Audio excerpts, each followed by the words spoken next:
Vanakkam. My name is Radhika Ganesh. I'm a cultural political activist from Tamil Nadu. The purpose of this video is three-pronged. One, to condemn the continuous attacks being mounted on Dr. Thiruma by right-wing Hindutva groups, led of course by the BJP and followed promptly by Tamil Brahmin community here. The second is to stand as a woman from great privilege and unequivocally reject the oppressive scripture Manusmriti. Third, to inform my non-Tamil speaking counterparts outside everywhere else in India about this very important cultural moment in our political history, following in the footsteps of Mahatma Phule, Dr. Ambedkar, Periyar. Dr. Thiruma has called for the ban of Manusmriti. For those of you who don't know who Dr. Thiruma is, he is the founder of the Vidudalai Sirithaigal Katchi, a party that has relentlessly represented the voices of the marginalized. He himself is known to have been a fighter for issues that no other politician will take up. He is also currently a Member of Parliament from the Chidambaram constituency. On September 27th, 2020, Dr. Thiruma spoke on Periyar and feminism at an online webinar organized by the European Union Periyar and Ambedkar Comrades Federation. Promptly, a few weeks later, right-wing groups took that video, edited it out of context, out of an hour and a half, I think. They took out a 6-minute clip and made it viral online. And Dr. Thiruma is quoted saying that the Manusmriti deems all women to be prostitutes. I'm paraphrasing, of course, but he wasn't. Thiruma was quoting directly from the Manusmriti. So if at all the right-wing groups should be cyber attacking anybody, it should be Manu, because it was his words that were being repeated. And obviously this was extremely out of context. It makes absolutely no sense for anybody who has seen the political trajectory of Dr. Thiruma to believe that he will even the least, denigrate women in any way, because both the VCK and him as personally have stood for women and women's rights and women emancipation ever since the party came into play, and even before that in his stint in the Dravidian parties. The attack was promptly lifted and propped up by many local politicians, as well as the Tamil Brahmin community and the loud sort of elements within the Tamil Brahmin community online. First on the list is Ms. Khushbu Sundar. It is very unfortunate because Ms. Khushbu Sundar has gone through something like this herself before she joined the BJP, which, by the way, was just a couple of days before she came out and demanded an apology from Dr. Thiruma.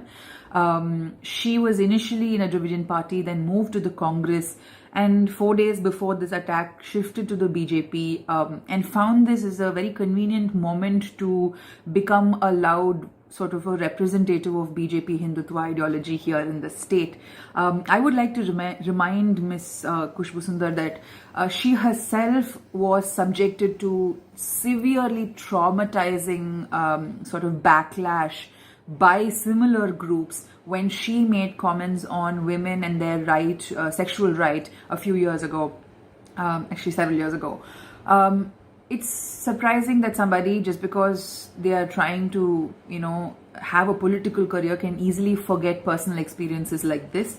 I don't think Dr. Thiruma has said anything offensive to actually come out and apologize, and he has very courageously said that he will take on the legal battle. Chennai police were very prompt in filing a cyber complaint against Mr. Thiruma, and the case will be met with, the legal recourse will be sought. Post this, the Tamil Brahmin community, unfortunately to which I belong, I can't do anything about it except acknowledge its tremendous, huge role in perpetuating oppression in Tamil Nadu and everywhere else in the country, has mounted so much pressure, coming out and saying all kinds of things about Thirumavalavan and his family and his background. If this isn't casteism, what is? Dr. Thirumavalavan is a very vocal anti-caste activist and a politician, and he has represented many women's issues both inside and outside the parliament. And to come out and mount an attack on somebody like him, saying he is disrespecting or denigrating women, is absolutely, well, mindless. Moving on to my second reason for making this video. As an individual, as a woman from a privileged caste class location, and as somebody who has built or is slowly building an allyship based on acknowledgement with so many friends from the margins, I unequivocally reject the Manusmriti and stand by Dr. Tol Thirumavalavan on calling for a ban on this scripture. I am sure a lot of you are angry because I am saying this, or I am evoking the name of the Tamil Brahmin community. But I feel very strongly about this. There are many of you with whom I have had personal conversations and struggles and fights, trying to explain, or at least trying to put my opinion forward, and it has sometimes had results, most times not, because that is how Brahminical patriarchy works. Even in this situation, there are so many vocal, famous online crusaders of Tamil Brahmin heritage and Hindutva heritage who've come and opposed or attacked Dr. Thirumavalavan. Being women, you must take a step back to see how Brahminical patriarchy is turning us against us. On to the third purpose of my video. Feminist friends from across the country, Tamil Nadu is at the cusp of a cultural political moment in history. Following in the footsteps of Mahatma Phule, Dr. Ambedkar, Periyar, Dr. Tol Thirumavalavan has called for a ban on Manusmriti, led by women in the VCK, Dalit women across the state. This is a moment where all of us must show our solidarity. So I request all of you to come online, go out in the streets, and demand the ban of Manusmriti.